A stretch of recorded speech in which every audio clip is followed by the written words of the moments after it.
আসসালামু আলাইকুম। আজকে এখানে আমরা পাইরেভিটের সেকেন্ড যে panel, second panel toggle panel, এই টুগলস প্যানেল নিয়ে কথা বলবো। এখানে উপরে প্রথমত দেখেন, এখানে আমরা যেই বাটনটাকে দেখতে পাচ্ছি টুগল প্যানেলের মধ্যে। সো এই ট্যাপ কালারিংটা বলতে বোঝাচ্ছে যে এটা বেসিক্যালি অ্যাক্টিভ করে নিতে হয়। আমরা যদি পাইরেভিটের ড্রপডাউন মেনুতে আসি, সেটিংসে যাব, সেটিংসে যে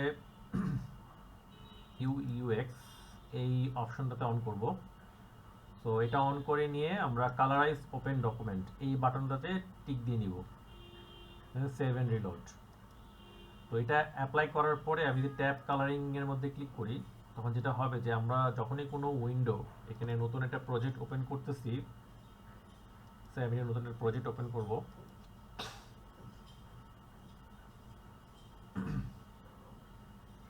তো প্রজেক্ট ওপেন করার পরে এইখানে একটা ট্যাব অ্যাড হয়ে যায়। তো যেহেতু নতুন একটা প্রজেক্ট ওপেন করতেছি, নতুন প্রজেক্টে মানে হচ্ছে কি আপনি আরেকটা ফাইল, রেভিটের আরেকটা ফাইল ওপেন করতেছেন। তো একই ফাইলের মধ্যে ডিফারেন্ট ট্যাব এখানে অ্যাড হয়ে যায়। তো এটা স্পেসিফাই করা ডিফিকাল্ট হয়ে পড়ে যে এটা আসলে আলাদা কোনো ফাইল কিনা, কারণ আমরা সেম প্রজেক্টে মানে সেম উইন্ডোর মধ্যে সেম রেভিট সফটওয়্যারে এই উইন্ডোর ডকুমেন্টে আমরা যদি অন্য কোনো ভিউ ওপেন করি, এটা কিন্তু ট্যাব আকারে ওপেন হয়ে যায়। তো সেক্ষেত্রে অন্য কোনো ফ্যামিলি ফাইল, এটা কি ফ্যামিলি ফাইল নাকি এটা কোনো অন্য একটা প্রজেক্টের ফাইল, এক্সট্রা কোনো একটা ফাইল, এটা বোঝা মুশকিল। তো সেক্ষেত্রে আমরা এই পাইরেভিটটাকে যদি ইউজ করে দেন ট্যাব কালারিংটাকে অ্যাপ্লাই করলে সে অটোমেটিকভাবে এখানে বলে দেয় যে এটা ডিফারেন্ট টাইপের একটা ডকুমেন্ট। ওকে, তো আলাদা ফ্যামিলি ফাইল ওপেন করলেও ফ্যামিলি ফাইলকেও স্পেসিফাই করা যায়। এরপরে আসি এখানে, এই আমরা যদি ফাইলে আসি, হাইলাইট টু ডি। আচ্ছা, এখানে হাইলাইট টু ডির মানে হচ্ছে গিয়ে সাপোজ একটা ফাইল আমরা যদি ওপেন করি,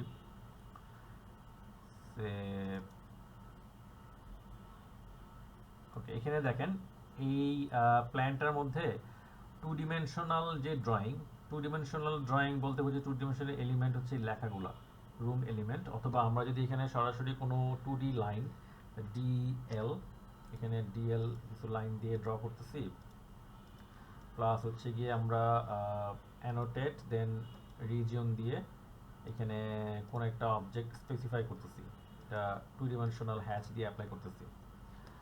সো সরাসরি প্ল্যানের মধ্যে এখানে টু ডি, এটা কি টু ডি লাইন নাকি থ্রি ডি অবজেক্ট, এটাকে স্পেসিফাই করার জন্য এখানে সরাসরি আমরা পাইরেভিটি যে এখানে হাইলাইট টু ডির মধ্যে যদি ক্লিক করি, এটা অবশ্যই প্ল্যানের মধ্যে সিলেক্ট করতে হবে। তো এখানে দেখেন সরাসরি আমাকে রেড কালার দিয়ে স্পেসিফাই করে বলে দেয় যে এই লাইনগুলো হচ্ছে টু ডি এলিমেন্ট।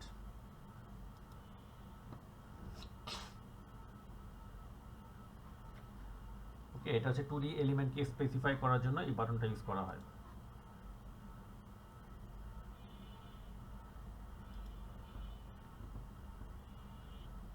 এরপরে এখানে আসি মিনিফাই রেভিট ইউআই।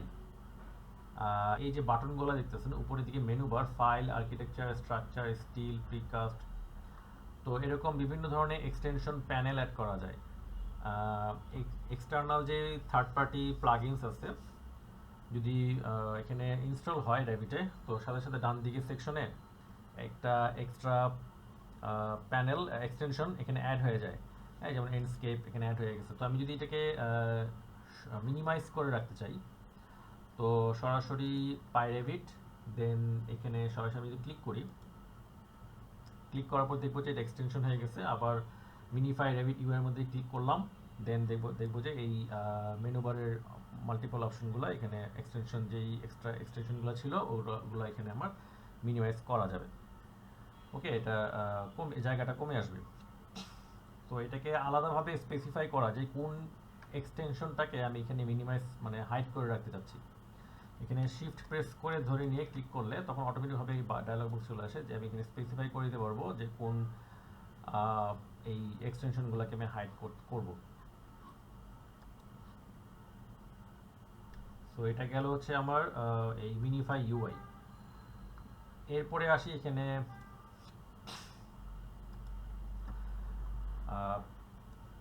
এখানে খেয়াল করেন যে র্যাভিড ফাইলের মধ্যে ইম্পোর্ট করা যদি কোনো ফাইল ইম্পোর্ট করা ফাইল বা ড্রয়িং আমি যদি এখানে লোড দেই তো মাল্টিপল ভিউতে শো করে। এখানে আপনার ফ্লোর প্ল্যানের মধ্যেও কিন্তু শো করতেছে এবং 3Dতে যদি যাই 3 ডাইমেনশনাল ভিউতে সেখানেও 2 ডাইমেনশনাল ইম্পোর্টেড ক্যাট যেমন ইম্পোর্টেড ক্যাটাগরিজ এটার মধ্যে শো করতেছে। তো অনেক সময় এগুলোকে আমাকে একবারে হাইড করার প্রয়োজন পড়ে, এটা সাধারণত আমরা ভিজিবিলিটি গ্রাফিক্সের মাধ্যমে অ্যাপ্লাই করতে পারি। বাট এখন একটা ক্লিকে আমরা যদি বাটনের মধ্যে ক্লিক করি ইম্পোর্টার, তো যেটা দেখবো যে এখানে আমার ওই ইম্পোর্টেড ক্যাটাগরিজ ড্রয়িংগুলো এখানে হাইড হয়ে গেছে এবং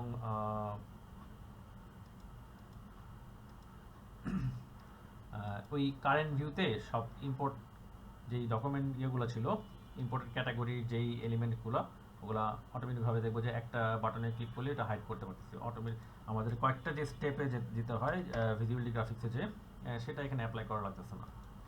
সো এটা একটা সুবিধা। এখন এখানে এই সেকশন বক্স, যদি কোনো সেকশন বক্স মানে মনে করেন যে আমরা যদি কোনো একটা অবজেক্ট এটাকে সিলেক্ট করলাম, স্পেসিফাই করে এটাকে ওই অবজেক্টকে 3 ডাইমেনশনালি দেখতে চাচ্ছি, তো সরাসরি এখানে সিলেকশন বক্সের মধ্যে ক্লিক করি, তো আমাকে সেকশন বক্স দিয়ে এখানে দেখায় দেয় স্পেসিফাই করে। তো এখন এটাকে যদি আমরা সেকশন বক্সটাকে যদি ক্লিক করি তো সে হচ্ছে অটোমেটিক হাইড হয়ে যাবে।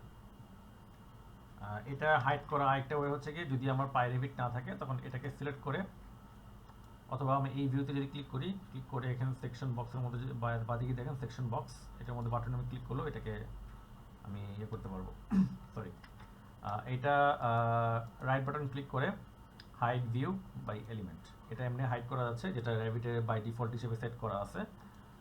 অথবা আমি যদি ভিজিবিলিটি গ্রাফিক্সে ভিজি এখানে অ্যানোটেশন ক্যাটাগরিজ দেন সেকশন বক্সের মধ্যে এখানে বাটনের মধ্যে এই টিক মার্কটাকে উঠাই দিই দেন ওকে, তো তখন দেখবো যে এটা হাইড হয়ে গেছে। তো এই কয়েকটা স্টেপে যে যেতে হচ্ছে সেটার জন্য আমাদেরকে এই বাটনের মধ্যে যদি ক্লিক করে দিই সেকশন বক্স, সে তখন অটোমেটিকভাবে হাইড হয়ে যাবে।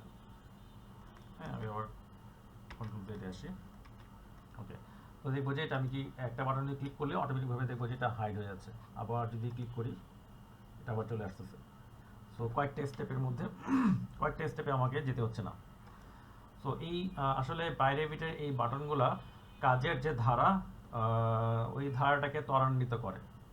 হ্যাঁ, আপনাকে কয়েকটা স্টেপে যেতে হয়, সো ওই স্টেপগুলোকে স্টেপে যেতে হচ্ছে না, সো খুব তাড়াতাড়ি কাজের ফ্লোটাকে বাড়ানো যায়। এরপরে আসে হচ্ছে এখানে সিঙ্ক ভিউজটা হচ্ছে কি, আমি সাপোজ আমি একটু কোনো একটা প্ল্যানটাকে ওপেন করি, এই প্ল্যানটাকে ওপেন করে স্পেসিফাই করে মনে করেন যে আমি সেকেন্ড ফ্লোর প্ল্যানে স্পেসিফিকভাবে এই জোনটাকে আমি কাজ করতে দেখতে যাচ্ছি, এই জোনটাকে নিয়ে এক্সিকিউশন করতেছি। সো সেম পজিশনে আমি আরেকটা প্ল্যানে এই পজিশনে এই ভিউটাকে আমি এরকমভাবে দেখতে চাচ্ছি। সেম ভিউটা যেভাবে আমি জুম ইন করে এভাবে রেখে দেওয়া হয়েছে, তো সেম প্রসেসটা আমি আরেকটা ফ্লোর প্ল্যানে সেম লোকেশনে দেখতে যাচ্ছি। তো সেক্ষেত্রে সিঙ্ক ভিউজটা এখানে কাজে দেয়। সিঙ্ক ভিউজটা যদি আমি ওপেন করে রাখি, তো আমি যদি 8th ফ্লোরে যাই তো দেখবো যে সেম পজিশনে আমি এটাকে আবার দেখতে পারতেছি। ওকে, আবার জুম আউট করে এটাকে আমাকে ওই পজিশনে যেতে হচ্ছে না। এটা হচ্ছে সিঙ্ক ভিউজ।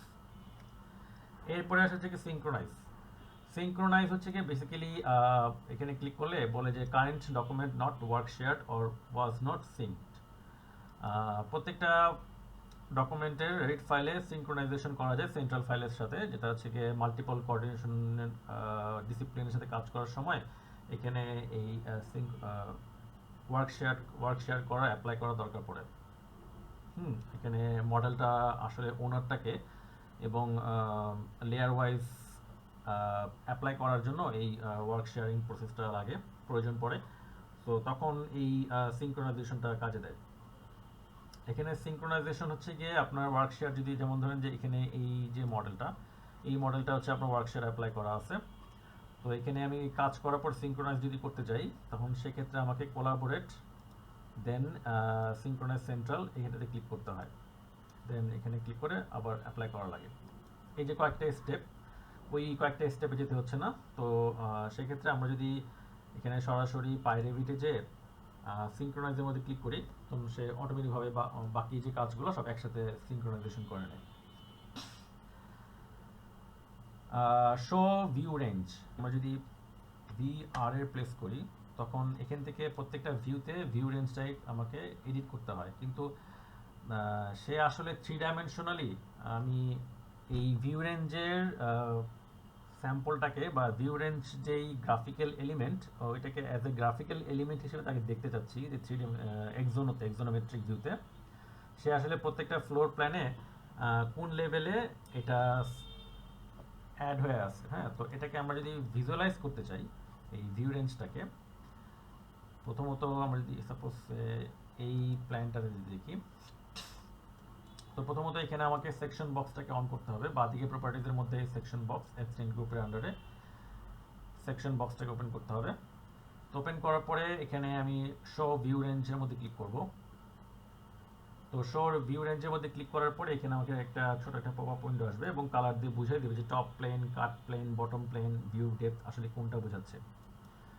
তো আমি এখন কোনো প্ল্যানকে যদি সিলেক্ট করি, ফ্লোর প্ল্যানকে, তো যেটা দেখা যায় ওই ফ্লোর প্ল্যানের কোন কালারটা, কোন ওয়ার্ক প্ল্যানটা আসলে আমাকে কি হিসেবে রিপ্রেজেন্ট করতেছে। এখানে গ্রিন কালারটা বোঝাচ্ছে এখানে আমার টপ প্ল্যান, কাট প্ল্যানটাকে বোঝাচ্ছে এখানে যেই লেভেলে যে আমরা প্ল্যানটাকে কেটে রিড করতেছি, ওইটা হচ্ছে আমার কাট প্ল্যান, এবং নিজের বটম প্ল্যানটা আমাকে রিপ্রেজেন্ট করতেছে বটম প্ল্যান হিসেবে, ব্লু কালার। ওকে,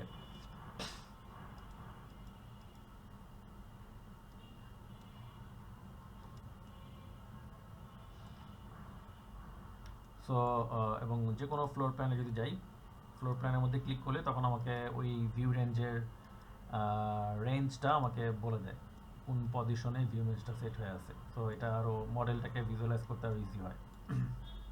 দেখলাম এখানে টুগলস যেই প্যানেল, এই প্যানেলের যে বাটনগুলো আছে, এই বাটনগুলো আসলে কাজটা কি।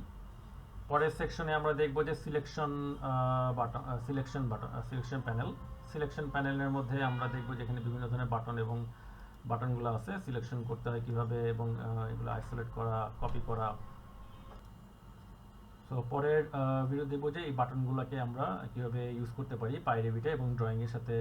রেভিটে যখন ড্র করব, বিভিন্ন ধরনের কাজকে আমরা কিভাবে খুব তাড়াতাড়ি, খুব সুইফটলি কাজ করতে পারি, স্মুথভাবে কাজ করতে পারি এবং তাড়াতাড়ি কাজগুলোকে ত্বরান্বিত করা যায়, ওটার প্রসেসগুলো নিয়ে কথা বলবো। এইটা পাইরেভিটটা খুব কাজে দেয়। ঠিক আছে, তাহলে আমরা তাহলে আজকে এই পর্যন্ত রাখতেছি। ইনশাল্লাহ দেখা হবে নেক্সট কোনো ভিডিও টিউটোরিয়ালে।